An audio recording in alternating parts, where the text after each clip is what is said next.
was a little sorry I lost my patience in the last part of the last session. It's it's a delicate balance trying to move forward and trying to entertain all the different reactions that are going on, and they take many forms, and you can't tell what you're dealing with sometimes. It's concealment, as I'm trying to say. We were talking. I thought the question about what is error in relation to what is a very important question. And the context tells us, first of all, that it's error in relation to denial or refusal. So in the sense that we mistake what should be concealment for simulation, right? Or rather, we think we're dealing with the refusal of the earth. We think we're dealing with the opening and the clearing of beings. But in fact, it just appears that way, right? That's the concealment is dissimulating itself, or there is a dissimulation which makes us take the one thing for another thing. Okay. Yeah. Now, what does that mean? Well, in part, it means we think we're dealing with truth, but we're not dealing with truth at all. Or it can be that. It means, in another respect, if one thing is being taken for another thing, and even into the level of concealment itself, it means that there's some fundamental instability in this.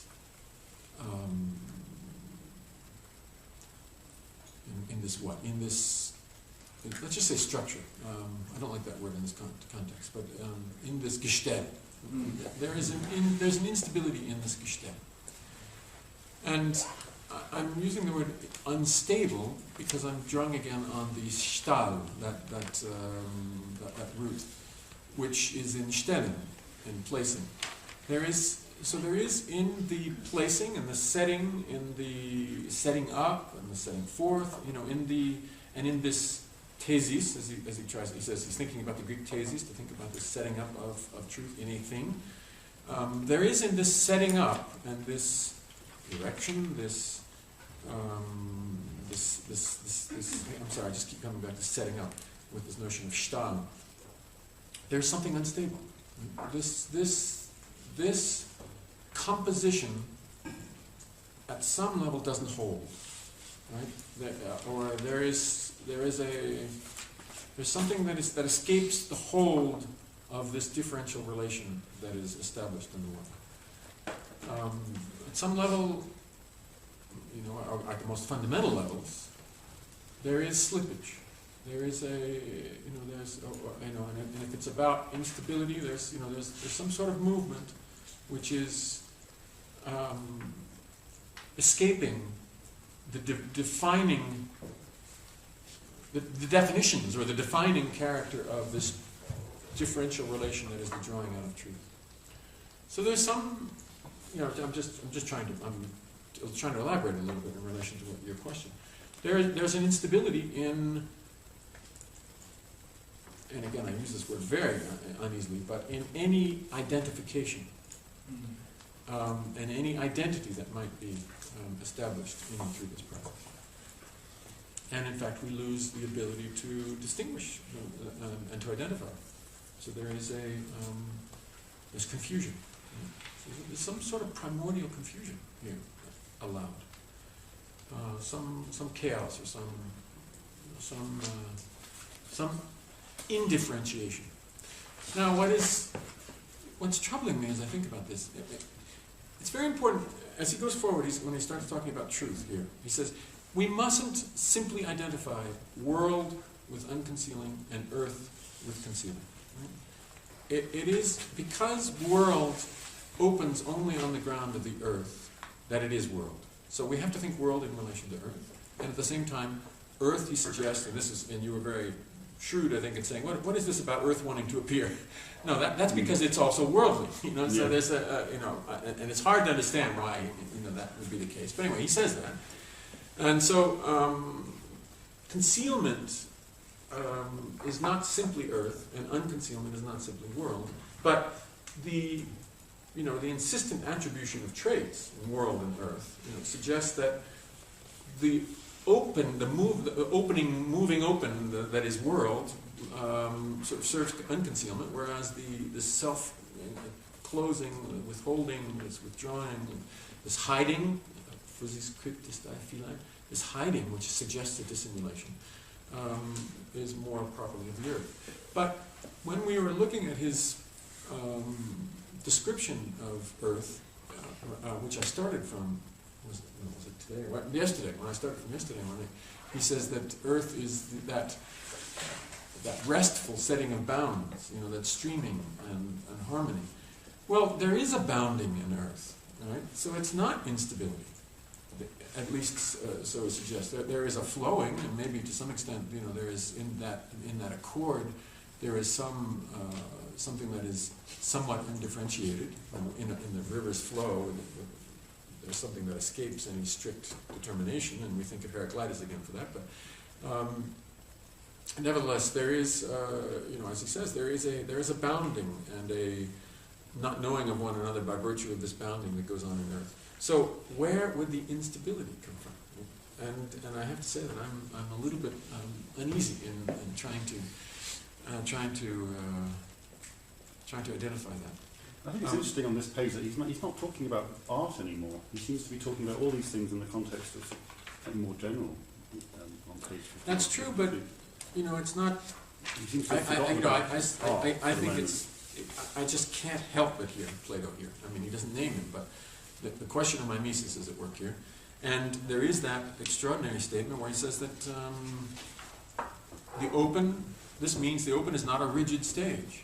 And with the suggestion, there are other sentences that work like this rhetorically in the text, where he then goes on to say it's a different kind of stage. Here he doesn't give us the second sentence, but there is a very strong suggestion that this opening of the open, of truth, has a stage character of some kind. Right? There's a curtain, and so on and so forth. He talks about a curtain in the question concerning technology, and so I think you could, a flutter, transparent. I think it's a transparent curtain. I can't remember exactly, but there is a reference to a curtain. So that keeps with the performance idea. Well, stage, anyway. Yeah, you had a question.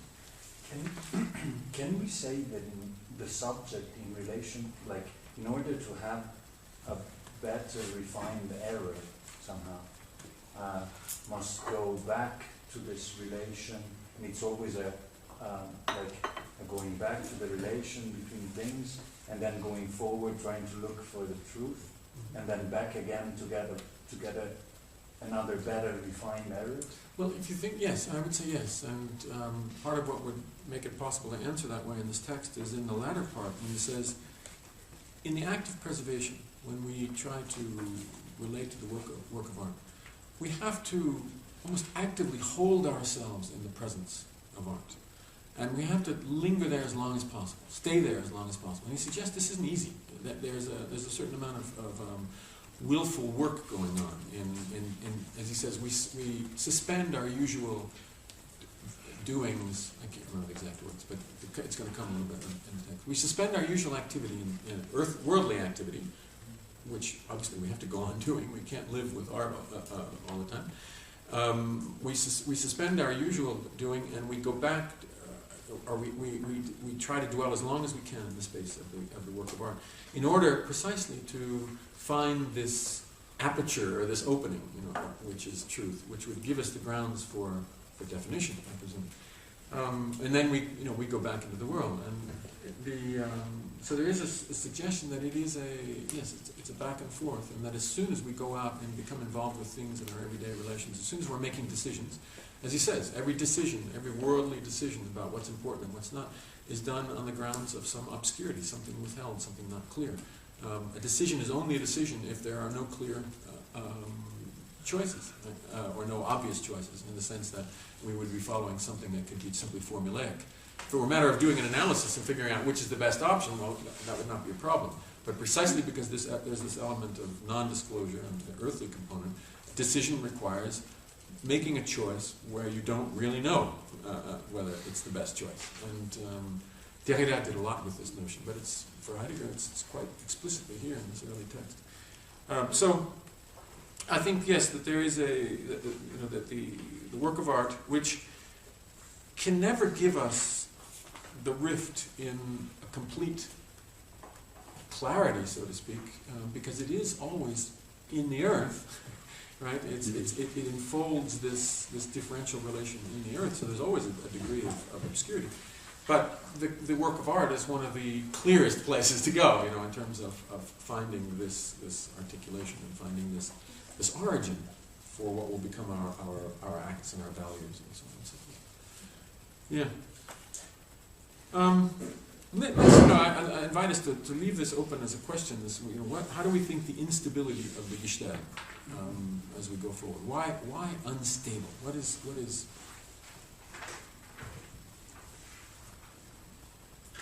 Presumably that also has to, I'm just thinking out loud, presumably it has something to do with the whole motif of motion and repose as well. He wants to insist that the work of art is something in motion. And when he talks about its self-contained, its independent character, and the way it holds itself in its relative isolation, that doesn't mean that it's simply resting within itself in an inert sense. He says it's resting in movement. So if the problem is instability, it must have something to do with movement also. Movement, it kind of implies concealment and unconcealment as it moves, as it changes position. So it's hard to fix. I mean, there's a bunch of moves, fluctuations all around. When we speak of like wind movement, I always tend to make this one thing that's moved. But it should be like fluctuations, there are thousands of parameters.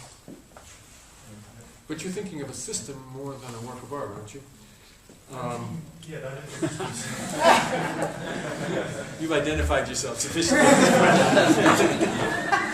You showed your card. Okay, now, an interesting, important question which has emerged here. This is delightful. This is what we're supposed to do. We're supposed to have questions. Let me read from the passage that I suggest you take a look at, 101, to bring out a point regarding what is metaphysics. Yes, in the text, what is metaphysics? Let me just say one thing before we go forward. I was talking about the way in which I want to be careful not to conclude immediately that it is the earth that introduces this concealing dimension, or all of the difficulty that we're looking at now, this instability. But there is a. Just one little thing before you.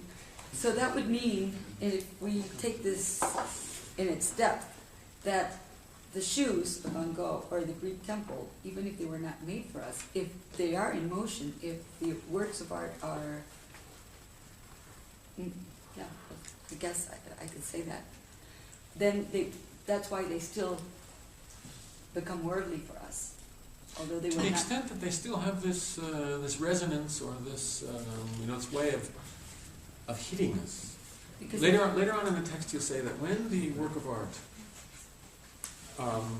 takes within itself this clearing by which things appear. So it takes within it, it enfolds within itself this aperture that is truth. And so in that sense, it takes within itself its own ability to appear as a thing.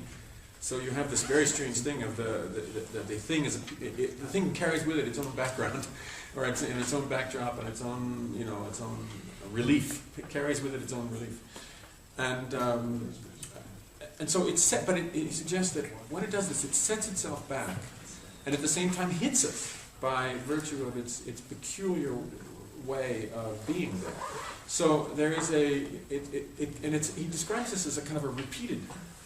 It's in motion toward it. It's hitting us more than once, so to speak, and that is that's the movement. But then we're there and here at the same time.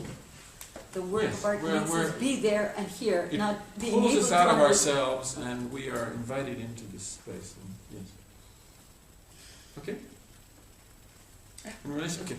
So I was saying I want to be careful not to identify earth and concealment too quickly. But there is an element here that is probably important in relation to the question of language in particular. This is, well, you'll recognize what I want to point to with Derrida's notion of iterability in the trace or in the signifier.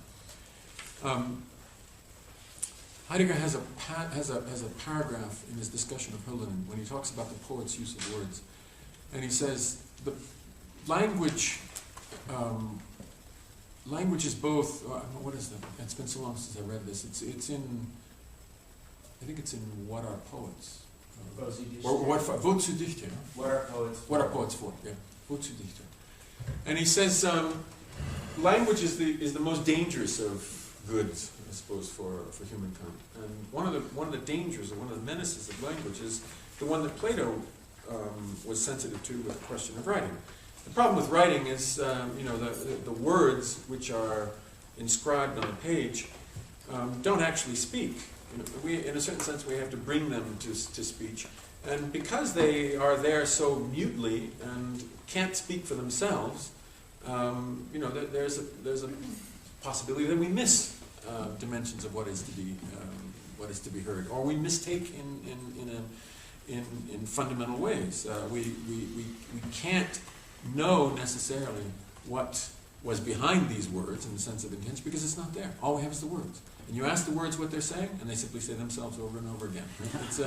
So there is this kind of dead repetition in the material character of the letter or the word, because all it can ever do is give itself. Well, it gives more than itself, as Blanchot and Heidegger will suggest, but at the same time, it does have this deadness about it. So that, and this is why Plato condemns writing. It is, it's not the living speech. It has this thingly quality about it, right? In its very materiality, all it can do is iterate itself, and that lends to all sorts of. Nietzsche says the same sort of thing about spirit and letter. Does he? When does he say that? I can't remember, but I'm pretty sure he does. The other thing about this, the child, so the sacred yes at the end, I think that implies the earliest in Zarathustra. I think at the end of the sacred yes, and earlier, I think one of the earlier burdens of the spirit was maybe something involving literality of language, but not just there, but it was also somewhere else. I can't remember. He condemns the sing-song character of of those animals attending him. Yeah. The sing-song character of their rendition of the eternal return. I think so. Yeah. Yeah. But.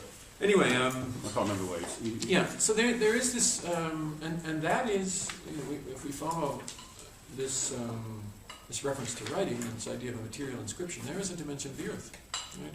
The earthly character of this inscription, or the material character of this inscription. So that in inscription itself, which is again another form of setting in place or defining or describing, and Heidegger starts from inscription with the idea of the pen and the trace and the rift, right? In inscription, there is already this danger, right? That it has this iterable character which iterates nothing other than itself, in a kind of dead way. So perhaps this is part of what Heidegger is thinking about, but I don't quite see yet how that induces simulation in the Platonic sense of mimesis. And I'm still trying to think of the other dialogue, but there's the Phaedrus and then there's the other one. The one where he's talking with Ion, the rhapsode.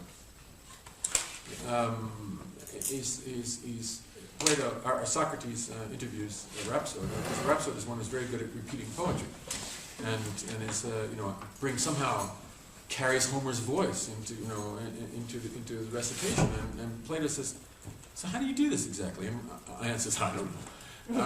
I'm just sort of possessed, and Socrates, just plays them out, like reeling in the fish.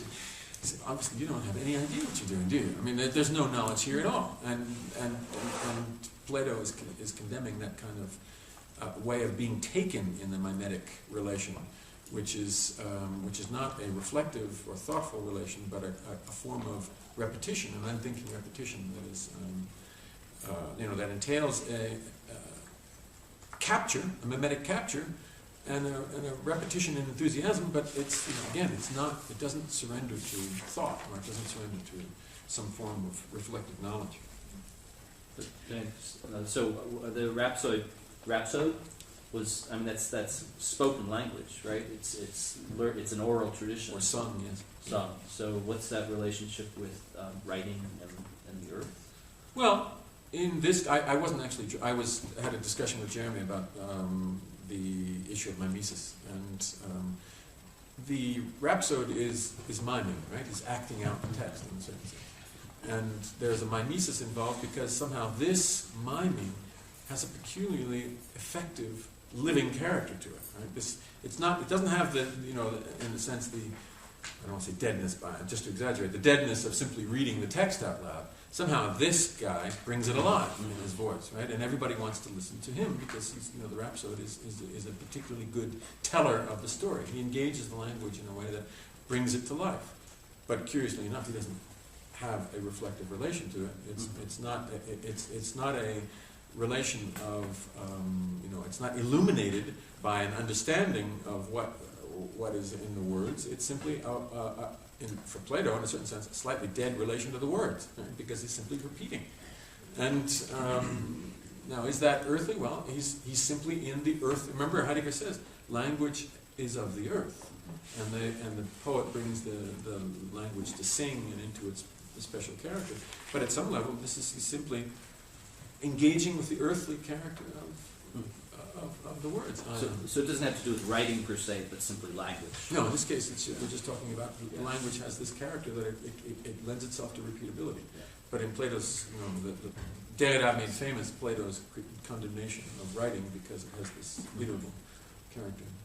The Phaedrus is the text to read about that. So this is probably one important way of thinking about this earthly simulation.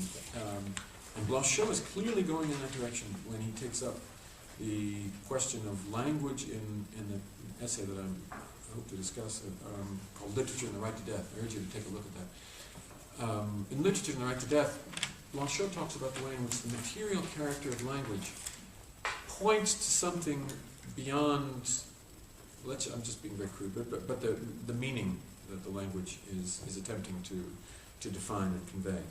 That poets are attentive to the material character of language because in exploring that materiality, they have access to a dimension of language which is not one of signification and not governed by negativity, which is his concern in that essay.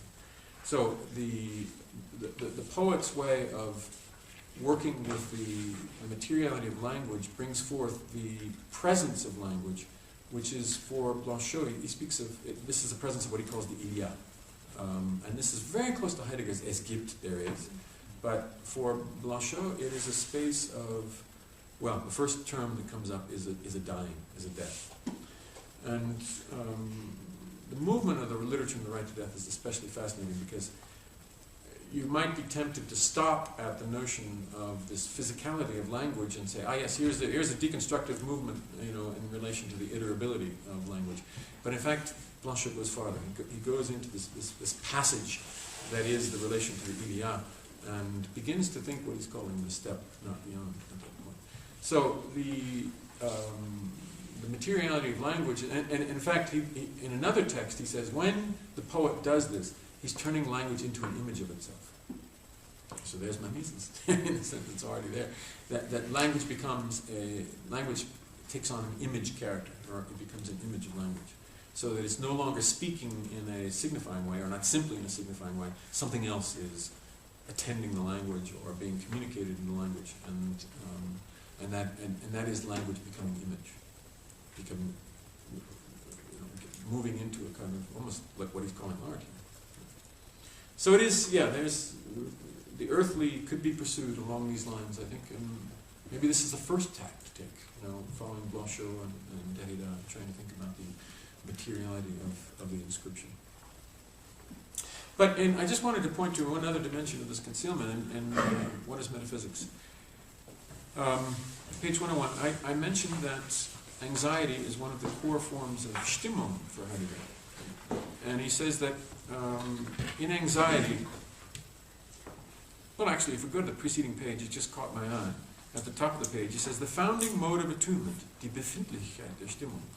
The founding mode of attunement not only reveals beings as a whole in various ways, but this revealing, far from being merely incidental, is also a basic occurrence of our Dasein. That's at the top of page 100 if you have the text in front of you. So, remember I said that Stimmung, attunement, feeling, tonality, this is one of the ways of disclosure in which Dasein discovers its being and discovers its relation to being. Marcus, you have a problem? Oh, so, no, I'm just a little confused. But my German's not that good. I thought Stimmung is mood. Yes, he works. Befindlichkeit is having mood. One's attuned, one's yes, and that's a poor translation of that one. I decided not to comment on it. This translation is really problematic for me. Yeah. No, this is a bad. Actually, I paused in my mind, momentarily. Said, do I comment on that or not? I decided not to. But yeah, that is a bad translation because if you give that Befindlichkeit der Stimmung, that is to say, the Stimmung itself is befinden. Yeah. Right? So it's much more complicated than what this translation gives. But let me use your question just to say that what is being given in the Stimmung is precisely our Befindlichkeit. Yeah. Our finding ourselves in the world, thrown into the world. So the Stimmung of anxiety is a discovery or an unveiling, if you will, a disclosure of our fact of being thrown, that we are in the world. And this is an experience of powerlessness, as I mentioned the other day. This is the Dasein's experience of its coming into the world, of its birth, over which it has had no say or no power, and in the sheer experience that it is. And actually, I'm quoting Heidegger now from his discussion of this thrownness. This is the discovery of the Dasein's facticity. That's his word at this point. It's factical being. That it is and has to be as it can be. That's what's discovered at that moment. That it is and has to be as it can be. In the that it is, this is exactly what he's talking about with the work of art. Right? That it is, rather than not being. That's what strikes us in the work. So we're, in a sense, discovering the facticity of the work. And that's the ground of the actuality of the work, or the reality of the work, the Wirklichkeit of the work. Right? It's coming back to this question of facticity. But at this point, I'm staying within the existential analytic. The Dasein, discovering its existence, discovers it in three ways: attunement, Stimmung, language, and understanding. Okay, comprehension. And one of the he focuses on several fundamental Stimmungen. Attunements, modalities, tonalities, and various ways of talking about this. In those years of the 20s, and probably the most important is angst, anxiety. Another is boredom. In the 1925, there's an excruciatingly boring passage on boredom. 200 boring pages. I mean, it's really bad. He really he gives himself over to it in a most astonishing way.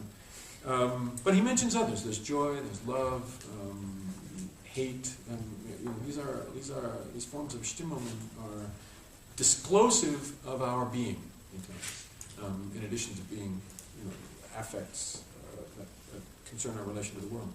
So, in anxiety, he says, what's happening in anxiety, most fundamentally, is that we are exposed to our being in the world as such. And in a certain sense, what we're experiencing in anxiety is ourselves. We are experiencing our exposure to being, which is the Dasein in us. And he describes this as, he wants to distinguish anxiety from fear. When we're afraid, we are afraid of something. Something is menacing. Something is threatening us. There is something in the world which is in some way perceived as even perhaps a mortal danger. But in anxiety, there is no object. It's precisely, anxiety is an experience of our relation to the world before any objectification. So there can't be an object. Anxiety as angst. Angst, yes. Anxiety, anguish, they translate it as anxiety. So anxiety is the experience of worldhood as such, or being in the world as such. And it's an experience, he says, of, remember he said a little bit in the Origin of the Work of Art, he said, the clearing that is truth is no thing that is. He would say the same thing of our being in the world. This transcends any being. I'm speaking a little bit crudely, but it is a transcendence, and in that there is an experience of nothing. in our own being there is a certain nothingness. Okay, so we're not afraid of anything in particular, but we are overcome with this feeling of anxiousness about this sheer exposure that makes us human. And so he continues then on page 101.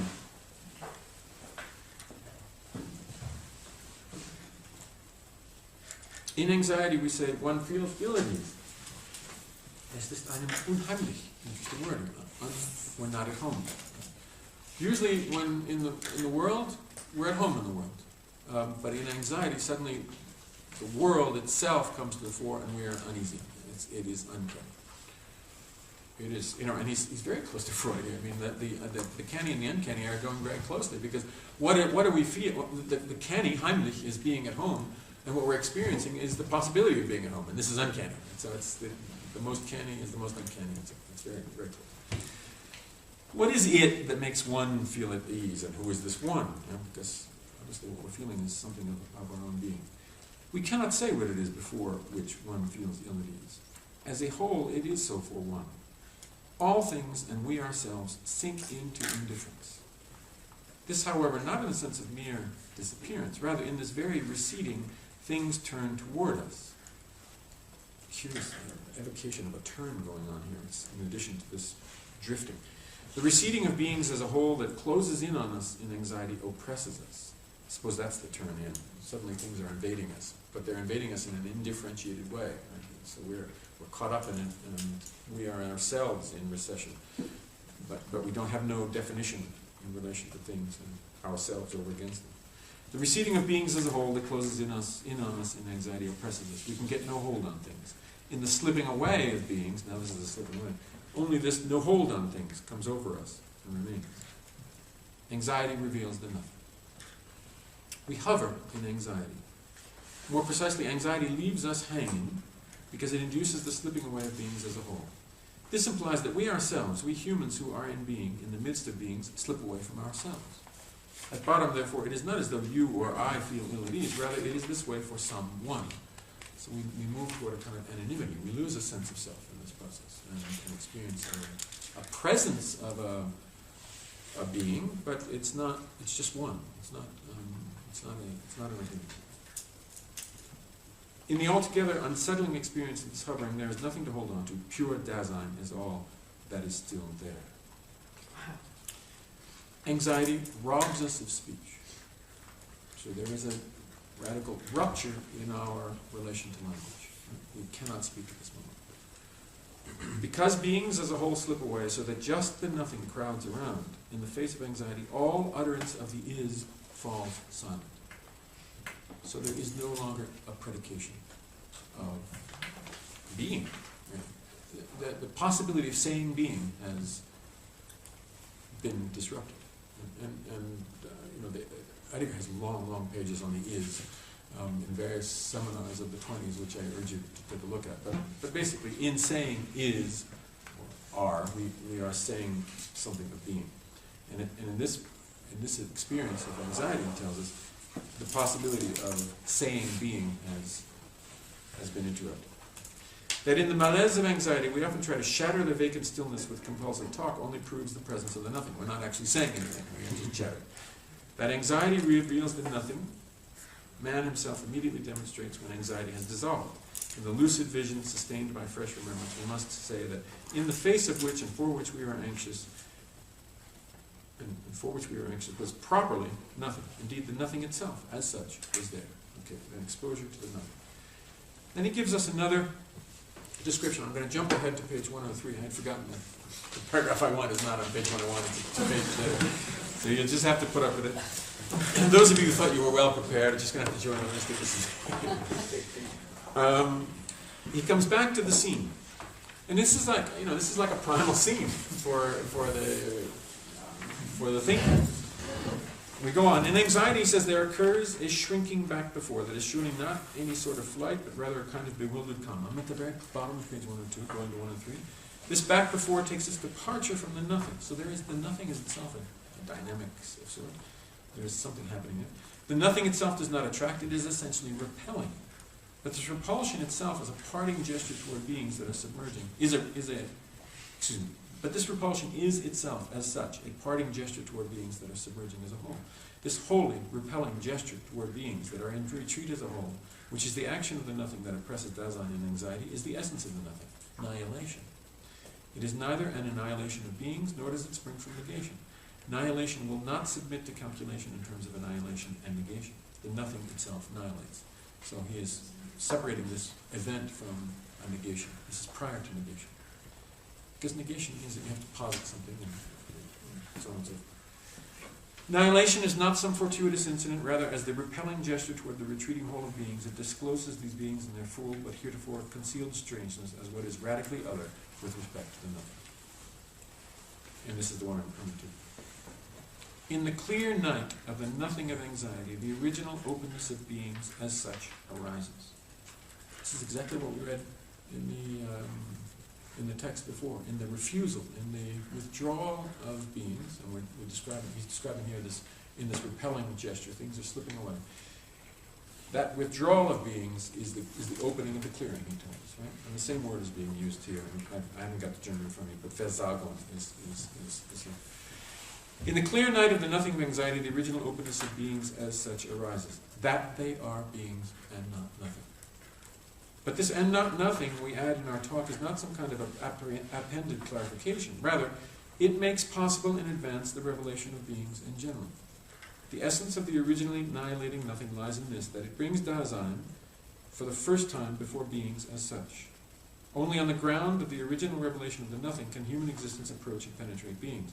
But since existence in its essence relates itself to beings, those which it is not and that which it is, it emerges as such existence in each case from the nothing already revealed. Dasein means being held out into the nothing. Being held up Into nothing. Now, in that paragraph that I've read very quickly, the last paragraph, but I want to go back to the preceding paragraph. He's describing an emergence in the clear night of the nothing of anxiety. So that there is, kind of a vacancy or a void in this experience of the nothing. The original openness of beings as such arises. So out of this night, there's an emergence. That truth is occurring. The original openness of beings as such arises. That's precisely what can be described again in the art and work of art. The beginning of the clearing of what is. Okay. How does that take shape? In this sentence, that they are beings and not nothing. The German here is, as I cite from recollection, das es Seiendes ist und nicht nichts. And it's an extraordinary sentence. Let me write it down for you.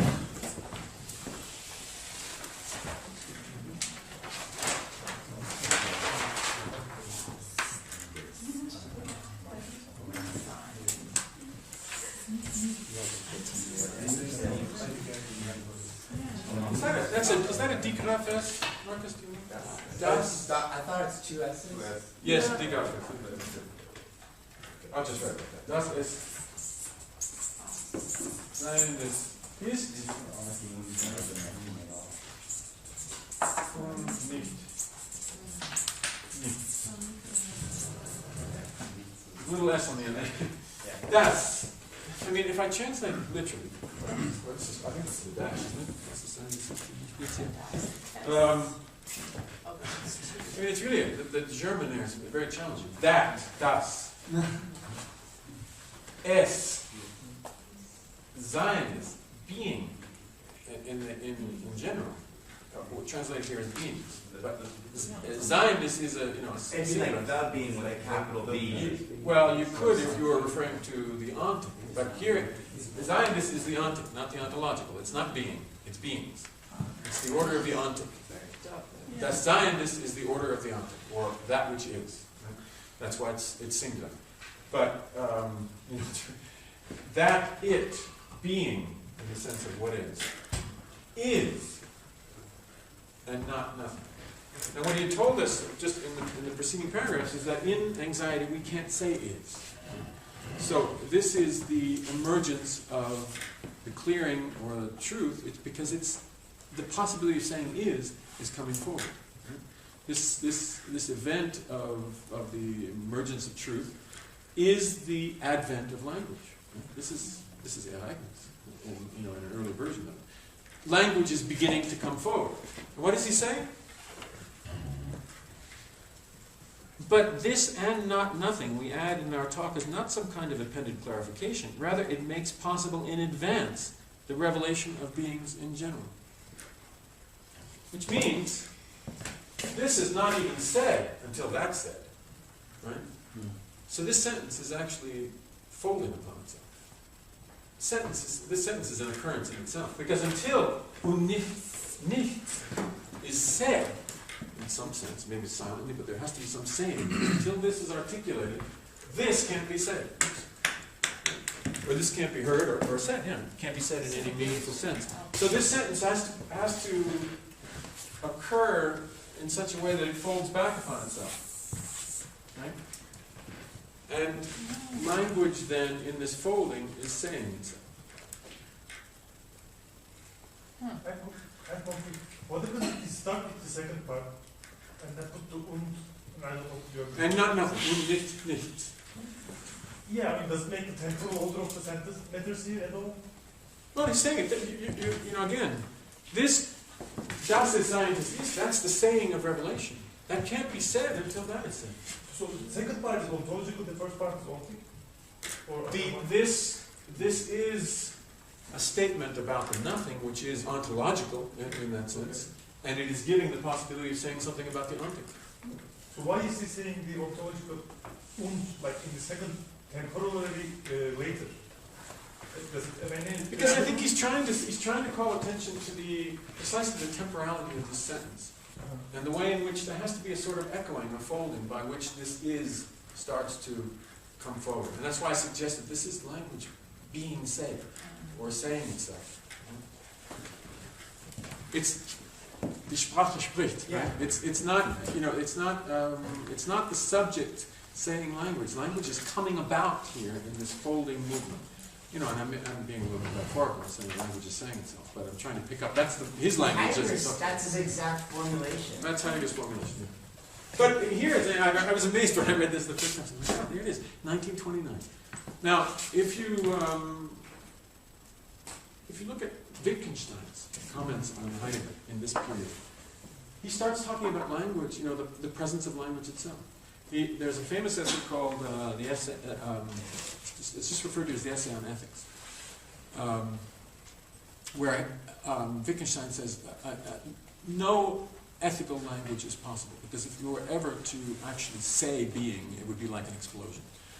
And so he says, I understand the drive to try to say language, but it's essentially impossible.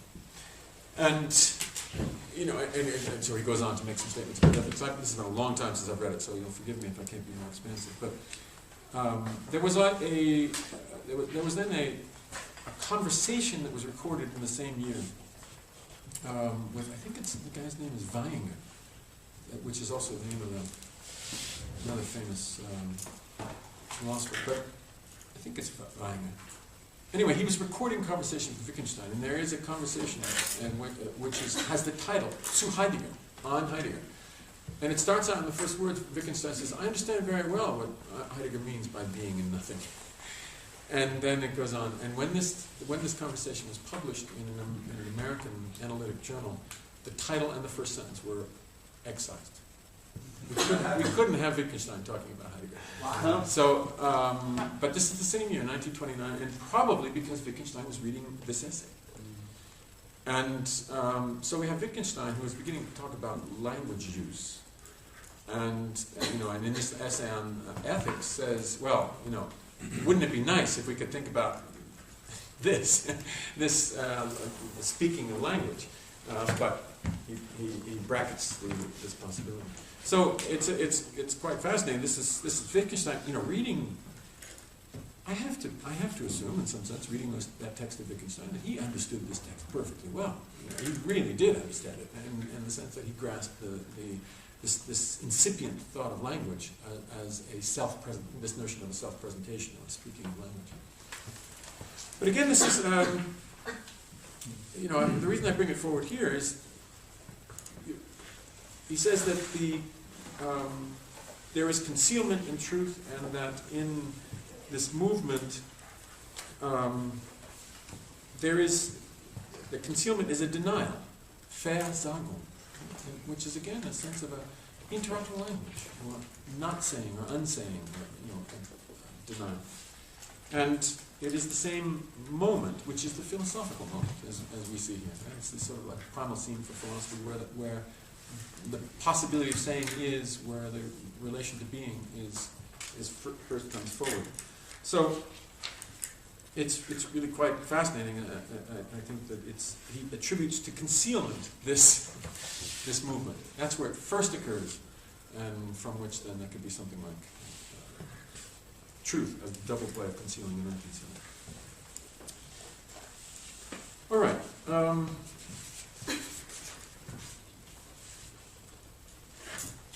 And it should, keeping in mind that business, it shouldn't surprise us so much that later on he starts talking about language. But let's see, where are we now? We got through this question of concealment and unconcealment, or to some extent. Could I ask a question about the temple before we go beyond concealment, just to clarify something? So, I had sorry to interpolate something here, but I had Hegel's sentence, the secrets of the Egyptians were secrets of the Egyptians themselves. And I was thinking about the temple in the way Heidegger points out that it's not for us because the gods have left. And you were talking about the point that Heidegger makes that the artwork is a good place to go for this unconcealedness, but it, of course, can't be a total unconcealedness, that it doesn't quite do it entirely. And I was thinking that, would this not mean also that the gods had fled from the temple for the Greeks too, in a sense, that it doesn't quite do the job for them too, that you never quite get there?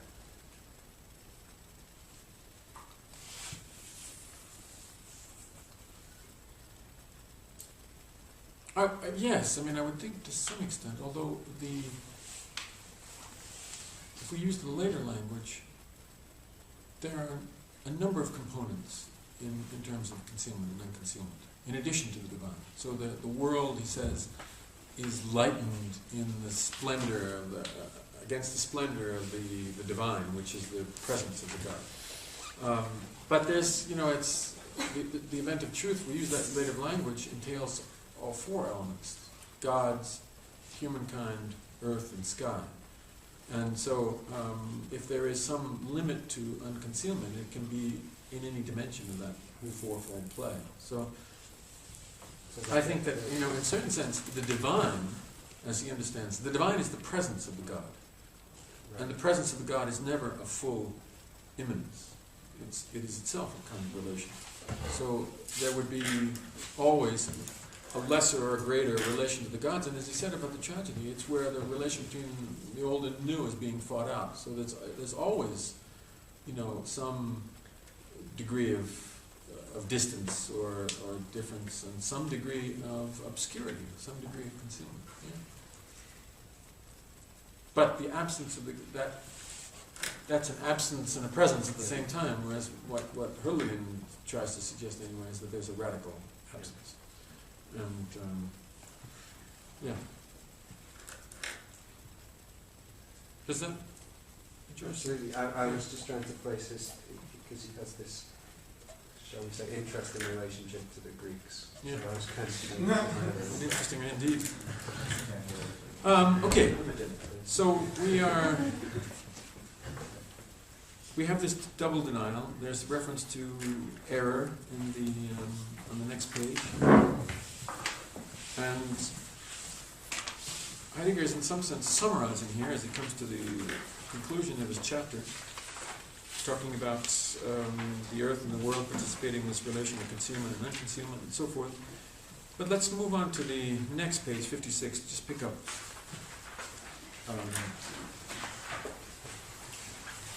one point. First of all, he says that in this occurrence of truth, he says, what is as a whole is brought into unconcealedness and held therein. That's at the top of page 56. So there is a maintaining or a holding, hüten and halten, caring. And it brings us back to the question of Mimesis. Truth happens in Van Gogh's painting. This does not mean that something is correctly portrayed, but rather that in the revelation of the equipmental being of the shoes, that which is as a whole, world and earth in their counterplay, attains to unconcealedness. And as he wants to go on and suggest now, the more that happens in a particular instance, the more world and earth are drawn forth in their interplay. Thus, the more truth will appear, and the more truth will appear, the more other beings appear in relation. So there's a kind of a scale of power in this event, and as he tells us in the middle of the next paragraph, the more simply and authentically the shoes are engrossed in their nature, the more plainly and purely the fountain is engrossed in its nature, the more directly and engagingly do all beings attain to a greater degree of being along with it. So, where truth happens in a work of art, it can, it happens at varying degrees, but it has an effect on our relation to all other things as well. That is how, he says, self-concealing being, and this is a very difficult sentence, that is how self-concealing being is illuminated. Illuminated. So in this differential play, there is a lighting of some kind. Light of this kind joins its shining to and into the work. This shining joined in the work is the beautiful. Beauty is one way into which truth occurs as unconcealedness. This is what does it mean that a lighting is joined to the work? It's very, very challenging. I have trouble conceiving this at this point. But what is striking is that he is emphasizing the word joining here. I mean, sometimes I have the feeling that Heidegger is phrasing things in such a way that you couldn't possibly represent this to yourself. And that's what he wants. Yeah, I think he wants you to be like stuck and feel bewildered. Yeah.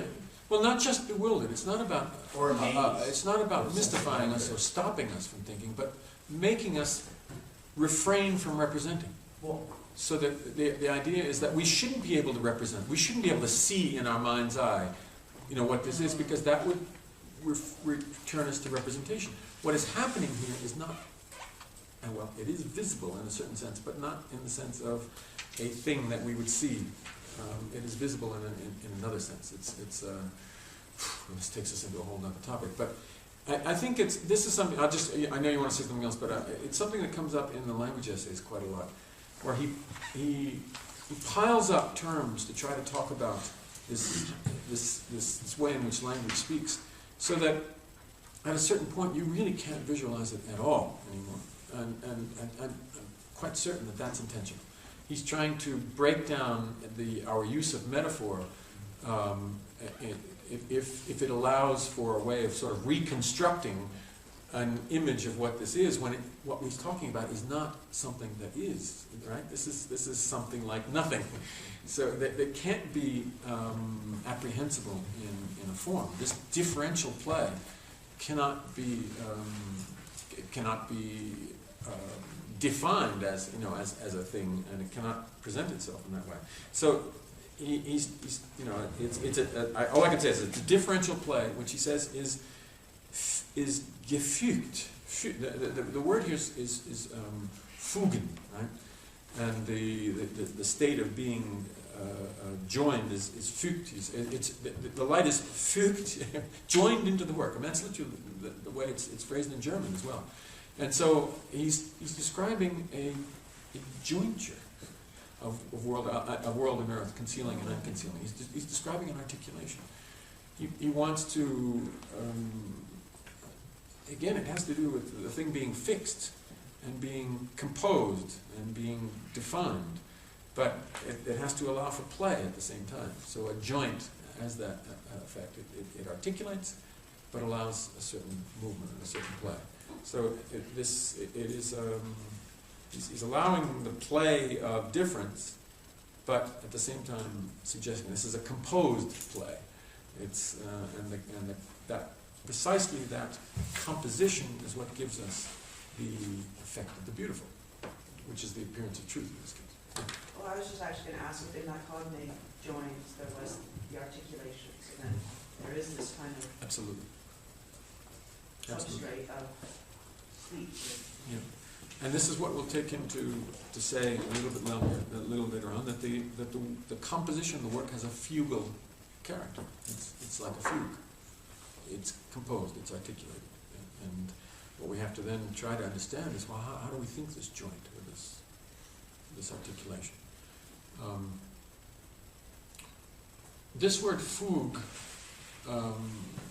comes back in a really big way in his meditation on the Anaximander fragment. And that's where he starts talking about being as jointure. And he says in all jointure there is disjointure, unfugue. And so this is where Derrida took, in his commentary on the Anaximander fragment, he introduced Hamlet, the time is out of joint. That's directly from the Anaximander fragment. I think it's in the Spectres of Marx that Derrida alludes to this, but it is from Heidegger's meditation on the Anaximander fragment. And interestingly enough, his word for this articulation of jointure and disjointure is usage. That's the Anaximander fragment. He translates the Anaximander fragment using the word usage, and he says this is the oldest word for being, the most archaic word for being. So Heidegger says this, reading Anaximander, and so usage, which we've been trying to attend to both in the sense of the human and in relation to the way the earth is used, comes back in the Anaximander fragment then again to say as the most archaic designation of being. So, jointure, articulation, and Heidegger will say on several points, this is also how we are to think rhythm. So again, rhythm, and it's, it's just as tenuous. I've been very tenuous in trying to pull together Stimmung, earth, artist, and so forth. I mean, it's just a series, and streams, and Hölderlin. I've got a series of terms that seem to be aligning, right? But without him ever pulling it together. It's the same thing with rhythm here. Articulation, movement, this repeated coming in back and forth, and so on and so forth. There's a number of terms here that seem to be suggesting that there's a rhythmic movement here, but nothing is ever said, quite explicitly. Except that suddenly we have this reference to jointure, which will become explicitly described actually in 1939 already in the discussion of Heraclitus as rhythm. Did I see a question? No. I guess it was a comment on the shining, and I think it can be really clearly seen, like the truth of that, when you see works together. I guess if you walk into a room in a museum, if inevitably for different people one piece will shine, or sometimes there'll be no shining. Like there was a moment that I had with a Turner painting where it was just incredible to see how, like from at such a distance and even up close, in this entire room, it was emanating this light, and none of the other ones did. And it was something that I found repeated in a lot of situations. So it's sometimes harder to see when it's on its own, because it might be shining, but you might feel that it doesn't have that contrast of something that just doesn't do that. So.